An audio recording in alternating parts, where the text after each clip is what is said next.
Hi, எல்லாம் நல்லா இருக்கீங்களா?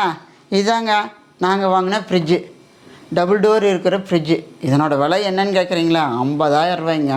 இதில் உள்ளுக்குள்ளே என்னென்ன ஸ்பெஷல் இருக்குதுன்னு பார்க்கலாங்களா? முதல்ல மேலே பார்க்கலாங்க. பாருங்க, இந்த பக்கம் இந்த டோரில் வந்து ஐஸ்கிரீமு, சாக்லேட்டு எல்லாம் வச்சுக்கலாங்க. இதில் ஐஸ் போட்டு வச்சா, தண்ணி ஊற்றி வச்சா எல்லாம் ஐஸ் ஆயிருங்க. இதில் கீழே வந்து வெண்ணெய் எல்லாம் வச்சுக்கலாங்க. இது பாருங்க, பையன் வாங்கி கொண்ட ஐஸ்கிரீமு, கோன் ஐஸு இதெல்லாம் இருக்குதுங்க. இதுலேயே முக்கியமானது எங்களுக்கு என்ன பிடிச்சி தெரியுங்களா? இந்த இது தாங்க, இது ஐஸ் க்யூப்னுபாங்க. இதில் பாருங்கள், இந்த மேலே இதில் தண்ணி ஊற்றுனா ஐஸ் கட்டி ஆயிருங்க. இது நாம் போய் தட்டிகிட்டு எடுக்க வேண்டியது இல்லைங்க. இங்கே பாருங்க, இப்போ சுவிட்சு போட்டு இப்போ திருப்பினா ஐஸ் கட்டி தானாக கீழே வந்துடுங்க. இப்போ வேணுங்கும்போது இதில் எடுத்துக்கலாம். ஜூஸ் போடும் போகும்போது இந்த ஐஸ் கட்டியெல்லாம் போட்டு குடித்தா ரொம்ப நல்லா ஜில்லுன்னு இருக்கும். ஏர் கூலருக்கெல்லாங்க இது போடலாங்க. இதுலேயே எனக்கு என் பையனுக்கு இந்த இதுதாங்க ரொம்ப பிடிச்சது. இந்த ஐஸ் கட்டியெல்லாம் நம்மளுக்கு வெய்ய காலம் முடிஞ்சுன்னா குளிர்காலம் தேவையில்லை இல்லைங்க. அப்போ நம்ம இதே நார்மல் ஃப்ரிட்ஜுக்குள்ளே என்னென்ன சாமான் வைக்கிறோமோ அது மாதிரி இது நார்மல் ஃப்ரிட்ஜாகவும் யூஸ் பண்ணிக்கலாங்க. இதனோட கண்ட்ரோல் எல்லாம் இங்கே தான் இருக்குதுங்க. எத்தனை பாயிண்ட் வைக்கணும் இது எல்லாமே டச்சிங் மாடலில் இருக்குதுங்க. கீழே இருக்கிற ஃப்ரிட்ஜை பார்க்கலாங்களா? 2வது டோர் பாருங்கள். இங்கே பாருங்கள், மேலே எல்லாம் முட்டை வச்சுக்கலாம். எவ்வளோ முட்டை வேணுமோ அதை வச்சுக்கலாங்க. கீழே நான் பருப்பு வகையெல்லாம் வச்சுருக்கிறேன். இங்கெல்லாம் தண்ணி பாட்டில் வச்சுருக்காங்க.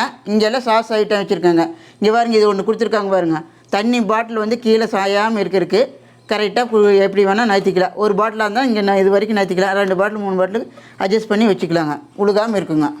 இந்த அறையிலைங்க பால், தயிர் இதெல்லாம் வச்சுக்கிறேங்க. இதில் நம்ம சாப்பாடு ஐட்டம் ஏதாவது மிச்சமானால் அதெல்லாம் இதில் போட்டு இதில் ஒரு கப்பில் போட்டு இதெல்லாம் இதில் வச்சுக்கலாங்க. இதில் வந்து பொரி, கடலை, தேங்காய், மற்ற இன்னும் பருப்பு வகைகள், வாசனை பொருளெல்லாம் வச்சுருக்காங்க.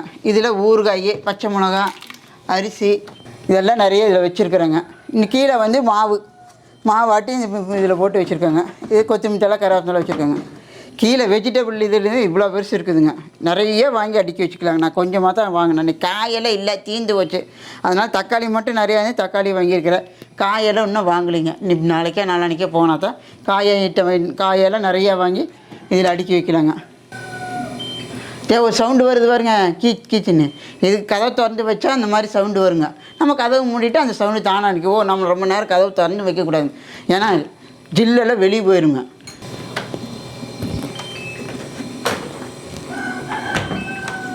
சவுண்ட் அடங்கிடுச்சு பார்த்தீங்களா? ரொம்ப நல்லா இருக்குங்க ஃப்ரிட்ஜு. இன்னும் நான் நிறைய ஐட்டம் எல்லாம் வாங்கி அடுக்கி வைக்கணும். இந்த ஃப்ரிட்ஜில் லோயஸ்ட்டு டெம்பரேச்சர் தாங்க, மிக குறைஞ்ச டெம்பரேச்சர் தான் வச்சுருக்காங்க. அதுக்கே ரொம்ப ஜில்லுன்னு இருக்குங்க. நம்மளுக்கு இந்த ஃப்ரீசர் வேண்டாம்னா நம்ம இதே ஃப்ரிட்ஜாகவும் உபயோகப்படுத்திக்கலாங்க. அப்புறம் நாம் எங்கேயாவது வெளியூர் போகிறோன்னா வெட்டியில் கரண்ட் சார்ஜ் ஆகுதுன்னு நீங்கள் நினச்சிங்கன்னா இதில் பொருள் இல்லைன்னா நம்ம இதை ஆஃப் பண்ணிக்கலாங்க. இல்லை இதில் பொருள் இல்லை, இதில் மட்டும்தான் இருக்குது அப்படின்னா மேலே இருக்கிறத மட்டும் ஆஃப் பண்ணிவிட்டு இதுக்கு மட்டும் ஃப்ரிட்ஜு ஆன் பண்ணி வச்சுட்டு போயிடலாங்க. ஏதோ ஒன்று மட்டும் ஓடிட்டுருக்கும். அப்போ நம்மளுக்கு கரண்ட் சார்ஜும் மிச்சம் தானுங்க. எவ்வளோ ஃபெசிலிட்டி இருக்குது பாருங்கள். ஃப்ரிட்ஜை பற்றி எல்லாம் தெரிஞ்சிட்டிங்களா? நாம் அடுத்த வீடியோவில் பார்க்கலாங்க. பாய்.